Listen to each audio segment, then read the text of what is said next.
السلام علیکم ناظرین، ظفر سعید ظفر نامہ کے ساتھ ناظرین امریکن ہسٹری پارٹ 2۔ ناظرین پارٹ 1 میں ہم نے غور کیا کہ کیسے کیسے کہاں سے انڈینز یا ایٹ لیسٹ ایشینز ایشیا سے چلے اور امریکن مین لینڈ تک، وہ پتہ نہیں کیسے، لوگ تو کہتے ہیں برن اسٹریٹ ایک نام سے ایک جگہ ہے الاسکا میں، جہاں آج رشیا اور امریکہ آپس میں سرحدیں ملا رہے ہیں بہت تھوڑے سے گیپ کے ساتھ۔ وہاں سے یہ ایشینز جو ہیں نا یہ امریکہ میں گئے اور وہاں جا کے انہوں نے اپنی آباد کاری شروع کی، اور پھر اس کے بعد جو یورپینز پہنچے، اور پھر یورپینز کے بعد برطانیہ نے سب سے پہلے جا کے سیٹلمنٹ، جس کو ریاستی بندوبست کہا جا سکتا ہے، وہ 1607 میں ورجینیا سے شروع ہوئی۔ یہ کمپنی سیٹلمنٹ تھی ناظرین۔ یہ یہاں تک ہم پچھلی ایپیسوڈ میں بات کر رہے تھے، اب ہم 1607 سے آگے آج کے دور تک تو پھر بھی شاید ہم نہ پہنچ پائیں، ایک پروگرام مزید کرنا پڑے گا۔ تو یہ سب سے پہلی کمپنی سیٹلمنٹ تھی برطانیہ کی، برطانیہ کے بعد جو 1607 میں ورجینیا سے سٹارٹ ہوئی۔ کمپنی سرکار کا نام آپ نے یہاں برصغیر میں بھی سنا ہوگا۔ یہاں پہ بھی جو ایسٹ انڈیا کمپنی تھی وہ بھی برطانیہ کی وایا کلکٹا برصغیر میں داخل ہوئے، اور پھر وہ آہستہ آہستہ کمپنی سرکار سے ہوتے ہوتے ہوتے اسٹیٹ کی شکل میں، پھر برطانیہ خود جو کراؤن ہے، وہ بادشاہت ہے، وہ انوالو ہوئی، پھر پارلیمنٹ انوالو ہوا، اور پھر اس کے بعد 1947 میں وہ چھوڑ کے چلے گئے۔ یہ ایک الگ بحث ہے، لیکن میں آپ کو یہ بات اس لیے ڈسکس کی ہے کہ امریکہ میں بھی یہی طریقہ کار تھا۔ ورجینیا کے بعد جو سب سے دوسری بڑی اچیومنٹ تھی برٹشرز کی، وہ میری لینڈ تھی۔ میری لینڈ دوسری اسٹیٹ تھی جس کو ایک سول پروپرائٹرشپ کے تھرو بنایا گیا، یعنی جو لارڈ بالٹیمور تھا وہ اس کا اکیلا مالک تھا اس پوری اسٹیٹ کا۔ obviously اس کا پرپس ٹریڈ تھا، وہاں کی جو جسے ہم کہہ سکتے ہیں ییلڈ تھی، جو ایگریکلچرل پروڈکٹس تھیں، ان کو امریکہ سے برطانیہ اور پھر پورے یورپ اور پھر ایشیا کے باقی یا میسوپوٹیمیا میں سارے میں ایکسپورٹ کرنا تھا۔ یہ اس پرپس کے لیے یہ اسٹیٹس بنی تھی، پہلی ورجینیا، پھر جسے ہم کہتے ہیں میری لینڈ یا بالٹیمور۔ اس کے بعد پھر تیسری بڑی جو اچیومنٹ تھی نا، اچھا یہ دونوں میں ہوا کیا، یہ بڑا انٹرسٹنگ بات ہے۔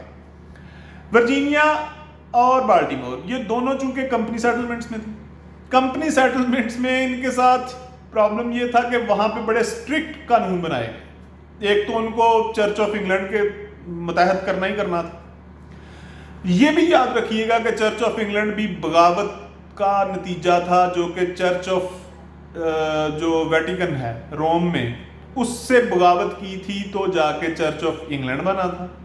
اور پھر چرچ آف انگلینڈ کی جو باقیات جو آف سپرنگز تھے یہ امریکہ میں بھی پہنچے۔ جب کمپنی سرکار گئی وہاں پہ تو وہی رولز اور وہی ریگولیشنز اور وہ سارا سلسلہ، تو آلموسٹ ڈکٹیٹرشپ کے حوالے سے وہاں پہ انہوں نے سارا ایڈوانسمنٹ کی۔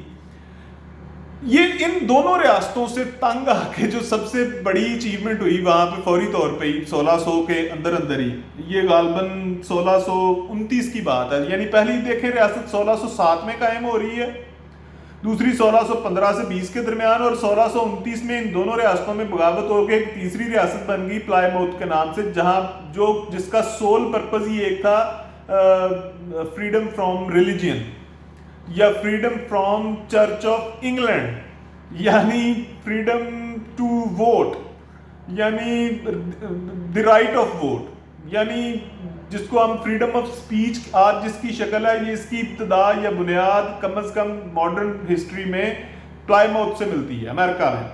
تو وہاں سے یہ بات ساری شروع ہوئی۔ اس کے بعد پھر 1662 میں کنیکٹیکٹ، روڈ آئیلینڈ اور یہ نیو ہیون، یہ ساری کی ساری جو اسٹیٹس ہیں یہ معرض وجود میں آتی گئیں۔ ان کے پیرالل اس کو ہم مڈل کالونیز کہتے ہیں، جیسے یہ انگلینڈ اپنا سارے کا سارا رول پلے کر رہا تھا، اس کے پیرالل جو پروٹوگیز تھے پرتگال کے لوگ وہ بھی کر رہے تھے، اسپینش بھی کر رہے تھے، فرینچ بھی کر رہے تھے، ڈچ بھی کر رہے تھے، یعنی نیدرلینڈ کے لوگ۔ بلکہ یہ تھوڑا سا میں آپ کو بتاتا چلوں کہ یہ جو نام ہے آج آپ سنتے ہیں نیو یارک، یہ نیو یارک کی ہسٹری بڑی تھوڑی ہے۔ یہ سمجھ لیں 1664 میں نیو یارک کا نام کی ابتدا ہوئی ہے. اس سے پہلے یہ نیو نیدرلینڈ تھا. یہ شہر نیو یارک شہر کو نیو نیدرلینڈ کہتے تھے کیونکہ یہ ڈچ کلونی تھا. یہ جو ولندیزی تھے نا جس کو ہم آج نیدرلینڈ یا ہالینڈ بھی کہتے ہیں, یہ ان کی کالونی تھا. تو 1664 میں یہ برطانیہ نے چھینا اور پھر اس کو نیو یارک بنایا جو لارڈ یارک تھا اس کے نام سے. یہ رائل فیملی سے تھا. تو یہ چاروں پورٹوگیز, اسپینش, فرینچ اور یہ نیدرلینڈ والے جو ڈچ تھے, یہ چاروں بھی برطانیہ کے ساتھ پیرالل اپنی اپنی کالونیز امریکہ مین لینڈ میں قائم کر رہے تھے. اور وہ بھی ظاہر ہے ان کا پرپس جو تھا وہ ٹریڈ ہی تھا. 1660 میں برطانیہ کی چونکہ بہت زیادہ انویژن ہو گئی, بہت زیادہ انہوں نے قبضہ کر لیا, بہت زیادہ یہ حصے کے اوپر قابض ہو گئے اور بڑے اسٹرانگ بھی ہو گئے, تو انہوں نے ایک ایکٹ پاس کیا جو کنگ آف انگلینڈ نے اپنی موجودگی میں کروایا, جس کو نیویگیشن ایکٹ کہتے ہیں. یہ اس ایکٹ کا پرپس یہ تھا جی کہ یہ جو کچھ بھی ٹریڈ ہو رہا ہے نا, جتنا کچھ بھی ٹریڈ ہو رہا ہے امریکہ مین لینڈ سے پوری دنیا کو, یہ سارے کا سارا برٹش ویسلز پہ ٹریڈ ہوگا. یعنی یہ ذرا غور کریں امریکہ کی ہسٹری کو, کتنے بدقسمت لوگ ہیں بیچارے. اس کنٹری کی جو ابتدا ہے, جو اس کنٹری کی شروعات ہیں, وہ بدقسمت, میں نے لفظ ذرا مشکل سخت کہہ دیا, مجھے نہیں کہنا چاہیے تھا, I'm sorry. لیکن وہ کتنے کاروباری مائنڈ تھے اس کی ابتدا میں, اس کی شروعات میں, اس کی بنیادوں میں کتنا کاروبار ہے, کتنی بزنس مین اپروچ ہے کہ وہ سارے کی ساری ہسٹری بیس ہی ان کے بزنس پر کر رہی ہے. کیسے امریکہ کے ریسورسز کو پوری دنیا میں پھیلانا ہے. ویسے ضمنی بات کرتا چلوں ناظرین, تو آج بھی ذرا غور کریں, اس وقت پوری دنیا میں اگر امریکن ایکسپورٹس, اگر امریکن ریسورسز, اگر امریکن جو ایجادات ہیں, innovation, creativity, technology, science, medical, ہر میدان میں اگر ان کو دنیا سے لیس کر دیا جائے تو اس دنیا کے پیچھے پلے کیا رہ جاتا ہے؟ میکسیمم شپس رہ جائیں گے جو یورپینز نے بنائے, نیویگیشن رہ جائے گی جو یورپینز نے زیادہ دنیا کو دی, تھوڑی بہت میڈیسن رہ جائے گی میڈیکل سائنس میں جو یورپینز نے شروعات کی. ناظرین, ہسٹری کے دو حصے ہیں, ایک وہ تاریخ انسانی جو کمپیوٹر کی ایجاد سے پہلے کی, اور ایک وہ جو کمپیوٹر کی ایجاد کے بعد کی. انسان نے اتنا سکھ اس تاریخ میں نہیں پایا, اس حصے میں نہیں پایا تاریخ کے, جتنا کمپیوٹر کی ایجاد کے بعد پایا ہے. خیر, یہ ضمنی بات تھی.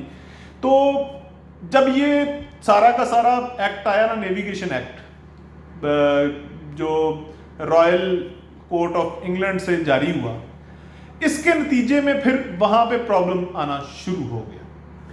یہ میں 1660 کی بات کر رہا ہوں. 1660 کے بعد وہاں کی جو کالونیز تھیں انہوں نے پرابلم فیل کرنا شروع کیا کہ بھئی اب یہ جو دربار برطانیہ ہے وہ سختی کرنا شروع کر چکا ہے. اس کا مطلب ہے کہ اب یہاں پہ رہنا مشکل سے مشکل تر ہوتا جائے گا. اس دوران ایک اور بڑی ڈیولپمنٹ ہوئی جو 1688 میں ہوئی, جسے ہم کہتے ہیں glorious revolution of 1688 of England. اس کی وجہ سے ایک انریسٹ پایا گیا انگلینڈ کے درمیان, جس کو سمجھ لیں کہ بڑا ٹیکل کیا گیا رائل فیملی نے. آج کی جو آپ کو نظر آ رہی ہے, ان کے جو آباء و اجداد تھے انہوں نے بڑی مضبوطی کے ساتھ اپنے بادشاہت کو تھامے رکھا, اور اس بادشاہت کو تھامے رکھنے کے جو سب سے بڑے اقدامات انہوں نے کرنا شروع کیے, وہ سب سے پہلے جو ان کی کالونیز تھی, جیسے امریکہ کی ہم بات کر رہے ہیں, تو انہوں نے امریکہ میں رائل گورنرز لگانے شروع کر دیے, جن کا سمجھ لیں کہ 1760 تک یہ امپلیمنٹ ہوتا رہا. ناظرین, یہ وہ حصہ ہے جو سب سے موسٹ انٹرسٹنگ پارٹ میں جسے امریکن ہسٹری کا کہوں گا. پچھلی ایپیسوڈ ہم 1607 تک پہنچے تھے, آج ہم 1760 تک پہنچے ہیں. تو صرف ایک 150 سال کو ہم کیپچر کر پائے ہیں آج کے اس حصے میں، آج کے اس ولاگ میں، تو پھر بھی ٹائم ختم ہو گیا. 10 منٹ میں سے اوپر میں نہیں چاہتا یوزلی. خیر اب ہم اگلے حصے میں اس کو بائنڈ اپ کر دیں گے انشاءاللہ، کلوز کر دیں گے. اس میں بہت انٹرسٹنگ فیکٹس آپ کو دکھاؤں گا کہ کیسے پھر امریکہ کے وہ لوگ جو آئے تو یورپ سے تھے، جن کے باوجداد یورپ میں تھے، جن کی بنیادیں یورپ میں تھیں، لیکن اب وہ اتنا پھل پھول چکے تھے کہ اب انہوں نے ضرورت محسوس کی کہ ان یورپین سے جان چھڑائی جائے. تو 1760 سے آگے والے معاملات جو ہیں وہ تقریباً 200-250 سال جو آج تک بنتا ہے، اس کی ہسٹری پھر نیکسٹ چیپٹر میں. آج کے لیے بہت شکریہ. ناظرین بور نہ ہوئیے گا، یہ بلکہ جس نے ہونا ہے وہ ہو جائے. اس کی وجہ یہ ہے کہ میرا آڈینس جو ہے وہ عام آدمی نہیں ہے، تو یہ جو ہسٹری سے لگاؤ رکھتا ہے، یہ کم از کم اس دنیا کو سمجھنے کی جو آج دنیا ہے اس کو سمجھنے کی کوشش کر رہا ہے، تو اس کے لیے صرف ہیلپ فل ہے. یہ ہمیں وہ جو بیٹھ کے اسکرول اپ اینڈ ڈاؤن کرتے رہتے ہیں، یہ اس کے لیے ویڈیوز نہیں ہیں. Thank you very much.